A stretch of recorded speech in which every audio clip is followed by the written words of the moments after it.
ഇതാണ് ഞങ്ങളുടെ കിണർ.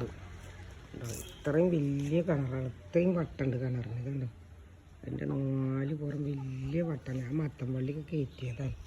ഇവിടുന്ന് ഇങ്ങോട്ട് ഇതുവരെ വലിപ്പമുണ്ട് കിണർ. ഇത്രയും വലിയ കിണറാണ് ഞങ്ങളുടെ കിണർ. പിന്നെ ആഴാണെങ്കിൽ അതിനെക്കാട്ടിൽ നല്ല ആഴമുള്ള കിണറാണ്.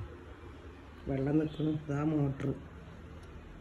ആളുകളൊക്കെ പണ്ട് ഞങ്ങളെ കിണറിൽ നിന്നാണ് എല്ലാ ഇവിടെയുള്ള ലക്കിടി കൂട്ടുപാതിലത്തെ ജനങ്ങളൊക്കെ ഇവിടെ വന്നിട്ട് കല്യാണം കഴിഞ്ഞ കാലത്ത് വെള്ളം കോരിയത്. ഇപ്പോൾ എല്ലാവരും കുഴൽക്കിണർ കുത്തിയ കാരണം വെള്ളത്തിനൊന്നും അധികം വരാറില്ല. നല്ല വേനലാകുമ്പോൾ മാത്രമേ വരാറുള്ളൂ. കൊണ്ടുവന്നുണ്ടാവും. 2018-ലും 2019-ലൊക്കെ ഈ മോട്ടർ ഉണ്ടല്ലോ, ഇതൊക്കെ മുങ്ങിയിട്ട് കണ്ട മോട്ടർ കുഴി കാണും. ആ മോട്ടറൊക്കെ മുങ്ങിയിട്ട് വെള്ളത്തിൽ പെട്ടിട്ട് ഞങ്ങൾ പിന്നെ മോട്ടറൊക്കെ അഴിച്ച് നേരാക്കി ചെയ്തത്. ഇപ്രാവശ്യം ഒരു കോല് വരെ എത്തിയിരുന്നു, പക്ഷെ നിറഞ്ഞിട്ടില്ല. അതിന് മഴ നിന്നു. നല്ല സമാധാനമായി. നല്ല വെള്ളം നിൽക്കുന്നു. ഒരു മീനൊക്കെ ഉണ്ട്, പരല് മീൻ, കണ്ണനൊക്കെ ഇട്ടിട്ടുണ്ട്. ഞാൻ പിടിച്ചിട്ടൊന്നുമില്ല. പക്ഷെ ഇനി വെള്ളം പറ്റില്ല ഈ കിണറിൽ. ഏത് വേനൽക്കാലത്തും വെള്ളം ഉണ്ടാവും. അപ്പോൾ അത് കാരണം ഇത് അടിയിലത്തെ ചേറ് കൊടുത്തിട്ട് കുറയിക്കും. എന്നാലും ഇടക്കൊക്കെ എടുക്കും. പക്ഷെ വെള്ളം വറ്റുന്ന സമയം ഇപ്രാവശ്യം ഇത്രയും വേനലായിട്ട് ഇനി വെള്ളം പറ്റിയിട്ടുണ്ടായിരുന്നില്ല. അതാണ് വെള്ളം കുളം പോലെ നിൽക്കണം. വലിയ വട്ടക്കിണറാണ്. അത് ഞങ്ങൾ സ്ലാബ് ഇട്ടിരിക്കുകയാണ് നടുവിൽ. അത്രയും ഇത് സ്ലാബാണ്. ഇതിൽ ബീമാണ്. ഇവിടെ ഇങ്ങനെ ബീം ഇട്ടിക്കുക നടുവ് വരെ. എന്നിട്ട് അവിടുന്ന് സ്ലാബ് ഇട്ടിക്കുകയാണ്. ഞാനിപ്പോൾ നിൽക്കണത് കിണറിൻ്റെ നടുവിലാണ്. കണ്ടോ, സ്ലാബാണ്. ഇതാ ഈ പൊട്ടിയ അതുവരെ സ്ലാബുണ്ട്. അവിടെ പൊട്ടിക്കണം, ഇതുവരെ സ്ലാബാണ്. പിന്നെ അവിടുന്ന് പൊട്ടിയതിൻ്റെ ഇവിടുന്ന് അങ്ങോട്ട് മണ്ണ്. അത് കാരണം സ്ലാബൊക്കെ പൊട്ടി, മണ്ണ് സ്ലാബ് കൊണ്ട് ഇരിക്കണാലും പൊട്ടിക്കണം. അപ്പോൾ കുട്ടികൾ പറയും മഴയത്തും അങ്ങോട്ട് വരണ്ട ഇട്ടുള്ളിൽ മക്കപ്പാട് ഇടിയും പറയും.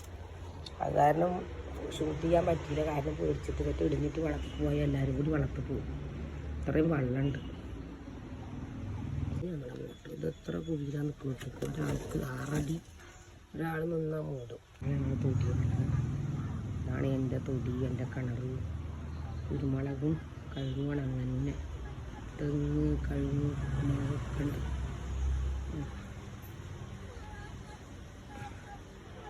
ആ തെങ്ങുകളൊക്കെ കുരുമുളകും കഴുകും തെങ്ങൊക്കെ ഉണ്ട് തൊടിയിൽ നിറയെ. പിന്നെ അതാ കോഴിക്കോട് കണ്ടു. കോഴിക്കോട്ടിൽ പാമ്പ് എന്താ കയറിയെന്നറിയില്ല. അപ്പത്തിന് 2-4 കോഴികളെ കൊണ്ടിട്ടു. അപ്പം അതിൻ്റെ ശേഷം ഞാൻ വലട്ട് വെച്ചതാണ്. അത് കൂടാൻ വേണ്ടിയിട്ട് ഇങ്ങനെ നോക്കിക്കൊണ്ടിരിക്കുക. നാടൻ കോഴികൾ കുറേ എണ്ണം ഉണ്ടായിരുന്നു. പക്ഷേ 4 എണ്ണം എന്തോ കടിച്ചിട്ട് മെരുക എന്താണെന്നോ രാവിലെ ഒക്കെ കൊന്നിട്ടിരിക്കും 4 എണ്ണത്തിന്. ബാക്കി ഇപ്പോഴും ഇത് കുറച്ച് കോഴി 2-4 കോഴികൾ തന്നെ അധികമൊന്നുമില്ല. ഇതിനൊരു വഴിയുണ്ട് കോഴിക്കൂട്ടിലേക്ക് ഇതിനെ. അപ്പോൾ ഞാൻ ഇതിനെ വിടാറില്ലാണ്. വല കിട്ടിയിരിക്കല്ലേ. ഇതാ കോഴികൾ നിൽക്കുന്ന കാത്തിരിക്കുക തന്നെ. വിടാൻ വേണ്ടി തിന്നാൻ വേണ്ടിയിട്ടേ ഇതാ വരും. നല്ല കോഴികൾ തന്നെ ഉള്ളു. കോഴി ഉണ്ടായിട്ട് വേണം. ഫ്യൂഡൽ കോഴി പറയുന്നത് കണ്ടിട്ടുണ്ട്. അങ്ങനത്തെ കോഴിനെ കോഴിന്നും പറയും, ഫ്യൂഡൽ കോഴിന്നും പറയും. തന്നെയുള്ള കോഴി.